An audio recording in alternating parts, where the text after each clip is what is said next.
Me acusó de maltratarla después de dejarme por otro y ahora dice que fui lo mejor que le pasó. La primera vez que sospeché que algo no andaba bien entre nosotros fue mucho antes de que todo explotara. Fue ese tipo de intuición que se cuela por las rendijas cuando uno está tan metido en una relación que ya no sabe distinguir si lo que siente es amor o costumbre. Pero cuando todo terminó, no fue ella quien me dejó, ni yo quien la dejé a ella. Fue la verdad la que se cayó encima de nosotros como un edificio mal construido. Nos conocimos cuando ella pasaba por un momento difícil. Vivía en el sofá de una amiga porque había tenido un problema grave con su mamá. No tenía trabajo, ni auto, ni rumbo claro. Llegó a mi vida con una mochila al hombro y una mirada que combinaba tristeza con una chispa de esperanza. La ayudé porque quise, nadie me obligó. Le ofrecí mi casa, un lugar en mi pequeño estudio en la parte de atrás de la casa de mi papá. Primero por unos días, después por unas semanas, y al final, sin planearlo, nos convertimos en pareja. Yo trabajaba en un supermercado cerca de la Interestatal, de noche o en turnos rotativos. No era el mejor trabajo, pero me daba para vivir y ayudar. Conseguí que la contrataran ahí mismo. Hablé con la encargada, le pedí que confiara en ella. Me aseguré de enseñarle el camino en bus, incluso le prestaba mi carro cuando podía. Le enseñé a manejar, la acompañé al examen de conducción y cuando pasó, celebramos como si fuera nuestro logro. Pero las cosas empezaron a cambiar. Pequeñas discusiones, reacciones exageradas. A veces se molestaba por mensajes no respondidos, otras por cómo le hablaba o porque no sabía cómo ayudarla con sus bajones emocionales. Cuando quería un momento de calma, me acusaba de alejarme. Una vez me dijo que si la dejaba sola, iba a hacer una locura. Me angustié. Me paralicé. La culpa era un hilo invisible que me tenía amarrado. En febrero, decidió cambiar de trabajo. Consiguió un empleo en un centro de logística, esos almacenes inmensos donde te tratan como una pieza reemplazable. Me pareció bien. Dijo que quería ahorrar, crecer, hacer algo distinto. Pero de pronto empezó a cambiar. Se arreglaba mucho, incluso para turnos de madrugada. Me pareció raro, pero no dije nada. No quería parecer un controlador. Empezó a salir más temprano, a volver más tarde. Siempre tenía una excusa. Me decía que la jefa necesitaba ayuda, que había tráfico, que se había quedado dormida en el área de descanso. Nunca tenía pruebas. Yo tenía dudas. Pero las guardaba. Hasta que un viernes olvidó su tablet. Le llegó una notificación mientras cargaba mi teléfono, y no pude más.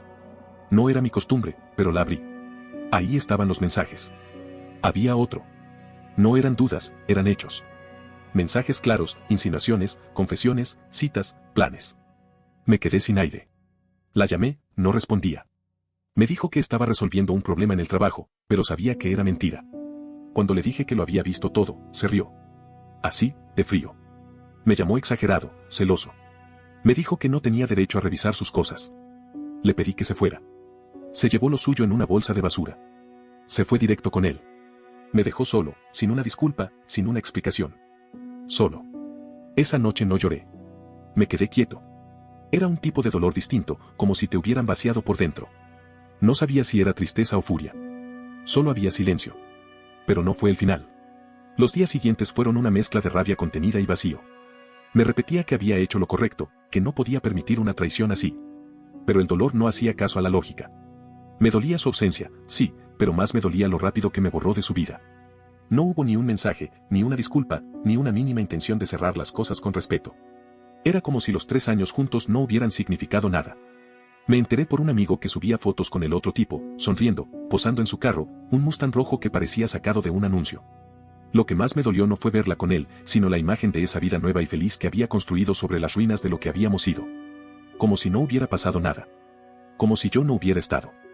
No la busqué. No respondía a las indirectas que lanzaba en redes.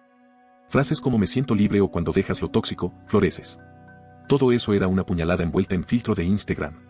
Y aún así, me callé. Me dediqué a trabajar, a reconstruirme, a masticar la tristeza en silencio. Hasta que un martes por la noche, recibí un mensaje desde un número desconocido. Era ella. Me preguntaba si podía pasar a recoger unas cosas que había dejado. Le dije que sí, que fuera cuando yo no estuviera. Insistió en verme. Quería hablar. Le dije que no tenía nada que decir. Que el silencio que dejó hablaba por los dos. Entonces me soltó, tú también cometiste errores.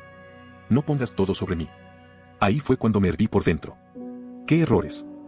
¿Haberla sostenido cuando no tenía nada? ¿Haber aguantado sus ataques de ira, sus chantajes emocionales, su necesidad constante de aprobación? Me pareció el colmo. Aún así, accedí a estar en casa cuando viniera, por cerrar ese capítulo. Por mirar por última vez lo que alguna vez creí que era amor.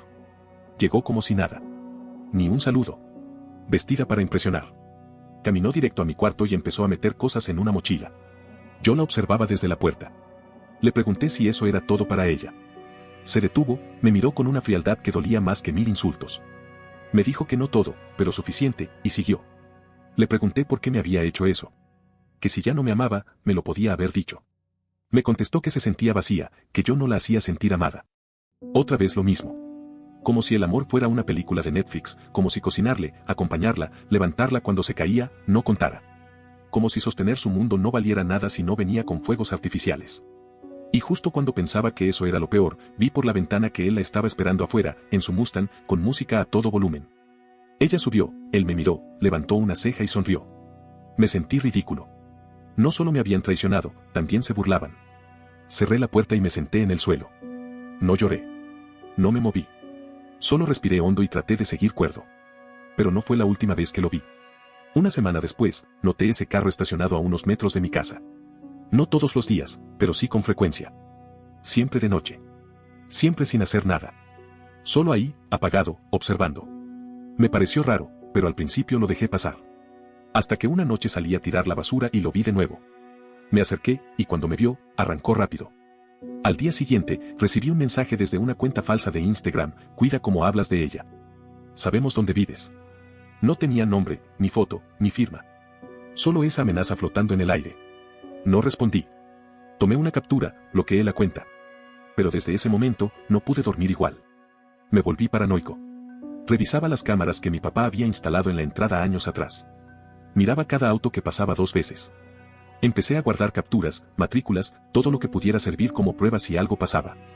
No era miedo, era agotamiento. Porque cuando ya sufriste tanto, lo único que querés es que la historia termine. Pero no terminaba. Días después, un número desconocido me escribió directo. Era él. No sé cómo consiguió mi contacto, pero lo hizo. Me dijo cosas como: déjala en paz, ya fue, no seas patético. Yo no le había escrito, no la había buscado, no sabía nada de ella. Le respondí una sola vez: yo no la estoy buscando. Fue ella la que apareció. No me jodas. A partir de ahí, me empezó a mandar mensajes sin parar. Primero insultos, luego acusaciones, que la maltraté, que le arruiné la vida, que si volvía a acercarme me iba a dar una lección.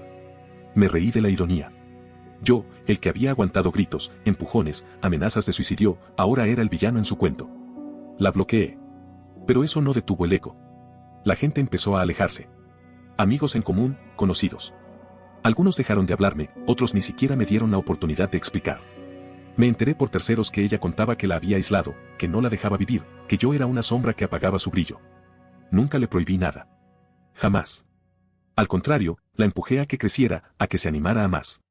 Pero su versión tenía más drama, más likes. Y en este mundo, la verdad no vende. El show sí. Un día, un conocido me mandó un mensaje. Che, solo para que sepas, ella dice que la echaste a la calle sin plata y que la golpeabas.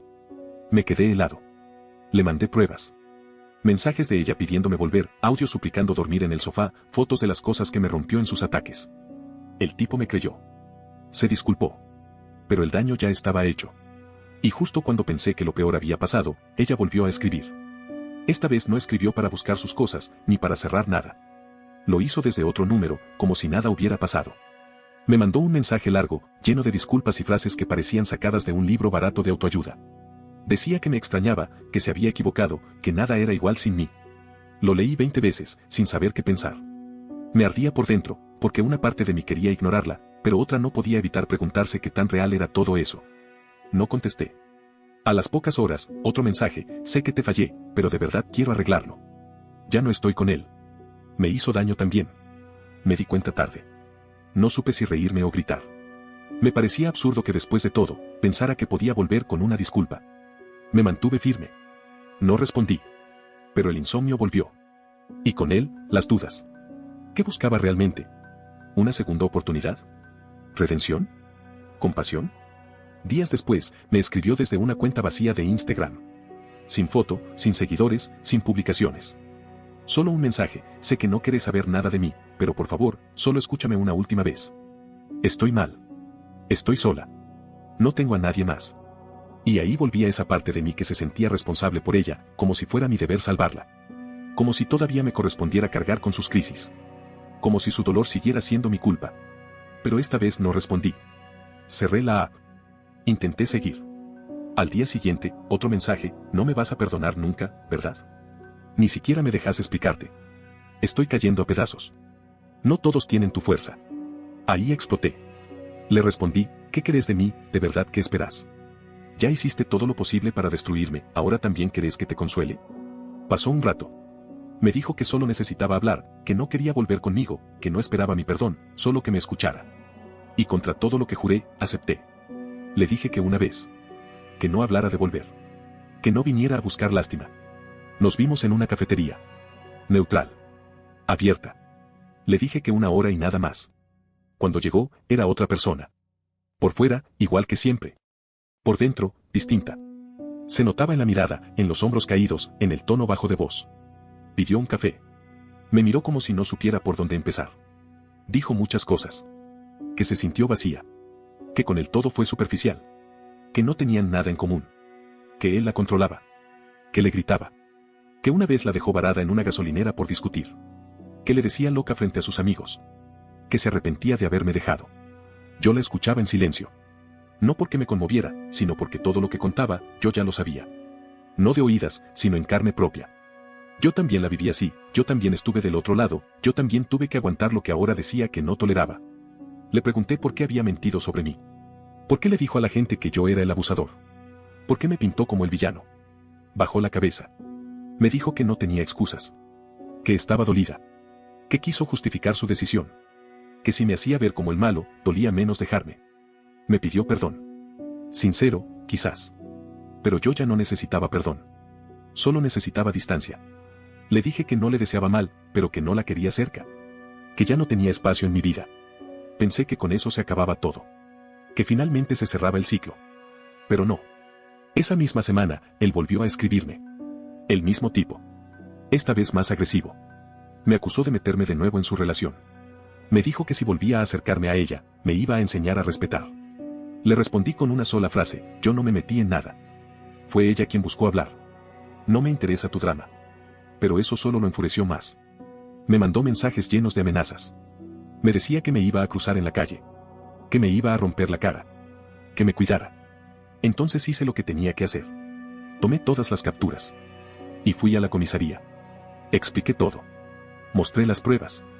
Me dijeron que mientras no hubiera agresión física, no podían hacer mucho. Que lo único que podían hacer era tomar nota y, si la cosa escalaba, tramitar una orden de restricción. Me fui con las manos vacías, sintiéndome igual de expuesto que antes. Y como si fuera poco, me enteré por un primo que ella seguía hablando mal de mí con mi familia. Un primo de Pensilvania que alguna vez la conoció cuando vino de visita me escribió un día: che, ¿es verdad que le pegaste? Casi se me cae el celular. No lo podía creer. Le dije que no, que jamás. Le conté toda la historia. Me creyó. Pero quedé helado pensando cuántos más habrían escuchado su versión y la creyeron sin preguntar. Ese día me quebré. Me encerré en mi cuarto. Apagué todo. Me quedé tirado en la cama sin fuerzas. No comí. No dormí. Me sentía derrotado. Como si nada de lo que hiciera alcanzara para limpiar lo que ella había ensuciado.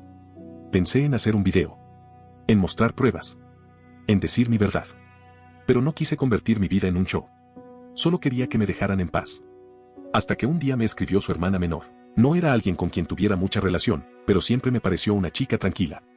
Me escribió con un mensaje que empezaba con: no sé si debería decirte esto, pero... Me contó que su hermana estaba mal. Muy mal. Que desde que el otro tipo la había dejado, no era la misma. Que no salía de su cuarto, que lloraba a cada rato, que no comía bien, que hablaba sola, que decía que me escuchaba por la casa, como si siguiera teniéndome en su cabeza todo el tiempo. Me dijo que su mamá estaba cansada, que su hermana estaba en tratamiento, con psicólogo, con medicación. Que no sabían qué hacer. Le agradecí que me contara, pero le dije que no podía hacer nada. Que ya no era mi responsabilidad. Que durante años lo fue, y que por eso casi me pierdo a mí mismo. Me pidió que aunque sea le respondiera una vez. Que quizás eso le ayudaba a soltar. Le dije que no podía. Que si me enganchaba de nuevo, no iba a salir más. Y era verdad. Yo no sabía poner barreras con ella. No sabía ser indiferente. Siempre quería arreglarla, salvarla, cargarla. Y ya no podía vivir así. Esa noche me llegó un correo, sin aviso. Un mensaje largo, como una carta. Escrito por ella. Decía que yo había sido lo mejor que le había pasado, que se había equivocado, que estaba pagando por cada error, que nadie la cuidó como yo. Lo leí completo. Lo guardé. No lo respondí. No por orgullo, sino por paz mental. Porque sabía que si abría esa puerta, no la iba a poder cerrar de nuevo. Y por primera vez, elegí cuidarme a mí. Pasaron unos días y, justo cuando creía que por fin todo se estaba apagando, me la volví a encontrar. No en la calle. No por accidente. Tocó la puerta de mi casa. Era un miércoles. Mi papá no estaba. Yo estaba viendo un partido en la sala. Miré por la mirilla. Era ella. Con una mochila al hombro, ojeras profundas, los ojos hinchados. No dije nada. Me quedé inmóvil. Ella tampoco habló al principio. Solo esperó. Y después, con voz suave, dijo, por favor, solo necesito hablar. No abrí.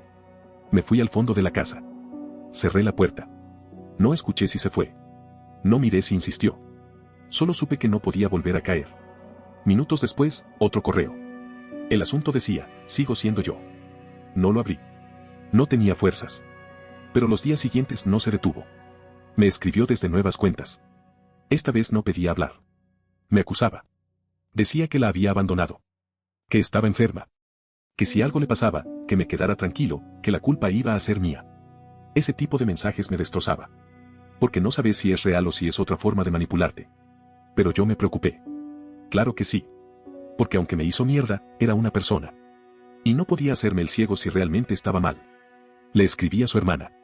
Le pregunté si estaba tomando algo, si estaba en tratamiento. Me dijo que sí, pero que a veces tenía episodios, que lloraba sin parar, que no comía, que hablaba sola. Que hablaba conmigo en voz alta como si yo estuviera. Ahí sentí un miedo diferente. No por mí. Por ella. Porque más allá del daño, era evidente que se estaba perdiendo. Me pidió que le respondiera aunque fuera una vez. Le dije que no podía. Que no tenía escudo. Que si le respondía, iba a terminar otra vez en el mismo lugar. Esa noche pensé en todo. En las veces que me gritó por llegar 5 minutos tarde. En las veces que me rompió cosas. En las que se tiraba al piso llorando para que no me fuera. En las veces que decía que si no le respondía, se iba a lastimar. Todo eso no era amor. No eran peleas normales. Eran patrones de abuso emocional. Y yo no lo vi a tiempo. Me creí que el amor era sacrificio. Que si aguantaba lo suficiente, iba a mejorar. Que la gente cambia. Que uno puede sanar a otro. Mentira. Nadie cambia si no quiere. Nadie se sana a costa de otro. Todavía tengo días malos. Días donde me pregunto si fui demasiado duro. Si debería haberle contestado. Si debería haber sido más firme, más egoísta. Pero ya no me castigo. Hice lo que pude con lo que tenía. Y eso tiene que ser suficiente. Una semana después, recibí una carta escrita a mano. En el sobre, mi nombre completo. La abrí con cuidado. Solo decía, sé que no puedo volver a tu vida, pero quería decirte que, a pesar de todo, fuiste lo mejor que me pasó. Perdón por no haberlo entendido a tiempo. La leí 3 veces. No la rompí. No la quemé. La guardé en un cajón. No por nostalgia, sino porque es la prueba de que, por más que el final haya sido devastador, hubo algo real. Hoy no sé si esa historia tuvo un cierre. Todos hablan de cerrar ciclos, de sanar, de seguir adelante. Pero nadie te dice cómo se hace cuando no se trata de un solo golpe, sino de 1000 cortes chiquitos que sangran igual. No fue una ruptura. Fue una demolición emocional. Algo que me cambió por dentro. Que me hizo desconfiar de todo. Que me robó esa ingenuidad de creer que amar es seguro, que si das todo desde el corazón, no te lastiman. A veces salgo con alguien nuevo. Y cuando se interesa por mí, me tenso. Cuando me preguntan cosas simples, siento que me están interrogando. Cuando me hablan con cariño, sospecho. Y eso me parte. Porque no quiero vivir así. Una amiga me dijo hace poco, estás tan acostumbrado a que te quieran mal, que ahora no sabes qué hacer cuando alguien te quiere bien. Y tiene razón. Porque lo intenté. Salí con alguien buena. Me hablaba con respeto. Me escuchaba. Y me alejé. No porque ella hiciera algo mal. Porque yo ya no sé bajar la guardia sin pensar que me van a lastimar. Hoy, solo quiero paz. No venganza. No explicaciones. No finales perfectos. Solo paz. Que no vuelva. Que no escriba. Que no aparezca. Que no rompa el silencio con nuevas excusas. Y sobre todo, ya no quiero justificarme. Ya no necesito convencer a nadie de que no fui el malo. Los que me conocen, saben. Y los que no, que piensen lo que quieran. No olvides dejar tu opinión en los comentarios, dejar tu like y compartir este video.